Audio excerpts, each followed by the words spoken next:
minutes for the sprint. On your marks, get set, go.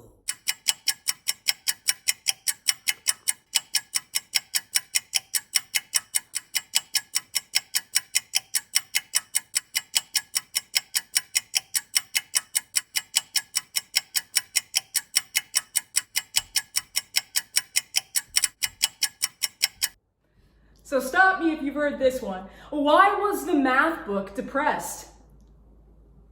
Because it had a lot of problems.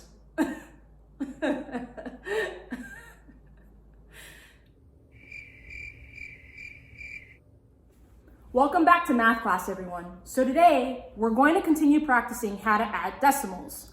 Let's go ahead and start with a review question. Follow along. If you have a pencil and paper, go ahead and try this one out on your own.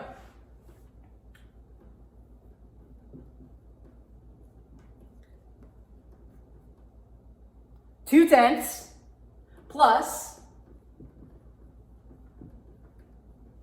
6 tenths. 2 tenths plus 6 tenths. That's right. I used the words instead of the numbers. Who can solve this one? If you got the answer, 8 tenths, you were correct. How would you express this numerically or with numbers?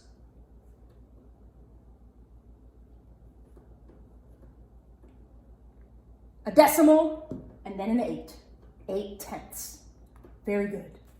In that last problem, it didn't require us to regroup. It was pretty simple. We just added the two numbers together. 2 plus 6 equals 8. 8 tenths.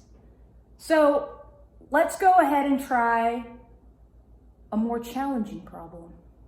Are you ready?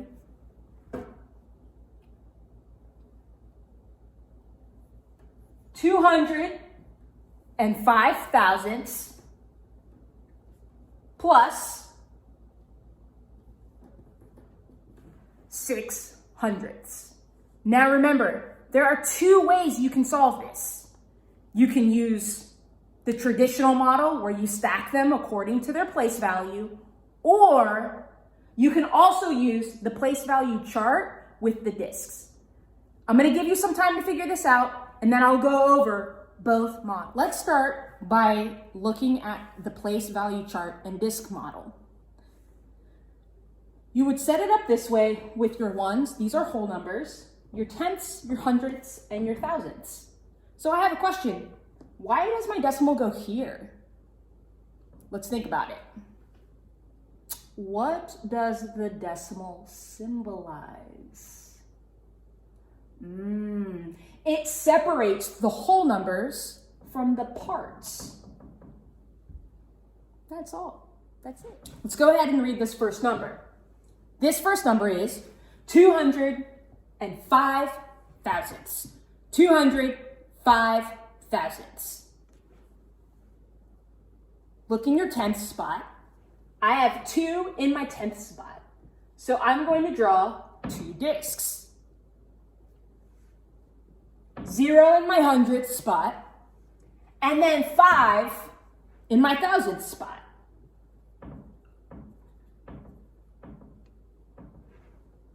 I want you to go ahead and do this one now, and then we'll compare. Did you put 6 in your hundredth spot? If you did, you got the right answer. So now all we have to do is add them up. 5, 6, 2. And then there's no regrouping required. And I don't have any whole numbers. My answer is 265 thousandths. The second way to solve this problem is just your traditional stack and add model. You just have to make sure that you're lining up the numbers according to their place value. 205 thousandths. So now I have to make sure that in the number that I put below this, the place values line up. So that if there's a number in the tenths place, this is where I would put that number. 6/100ths. So notice that the 0 and the 6 are both in the hundredths place. And I'm gonna add these. If you want, wherever there isn't a number, you could put a little placeholder there, like a little smiley face, and it'll cause for less confusion and it'll keep your work really organized. And then you just add them straight down. 5, 6, 2, and then don't forget your decimal point. And we get the same exact answer. Now we're gonna do a more advanced problem. Take a look at this one. 1 8/10 plus 13/10. Notice I wrote the word tenths. Think about it.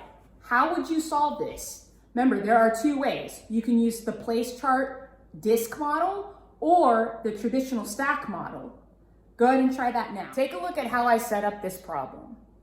What did I do? Is it wrong? If it is wrong, how would you change it? That's right. This actually doesn't say 13/10. This says 13/100ths. What I should have done was regrouped a 10, meaning now I have one whole. So it's 1 3/10. Now you can solve the problem. Go ahead and solve in both ways and then come back and I'll show you the correct answer. Take a look at this. I went ahead and stacked it and I had 3 1/10. We did have to regroup here. But now I want to show you the place value and disk model. Here we have one whole. And how many tenths? That's right, 8. 1, 2, 3, 4, 5, 6, 7, 8. Here, 13/10. Where do these go?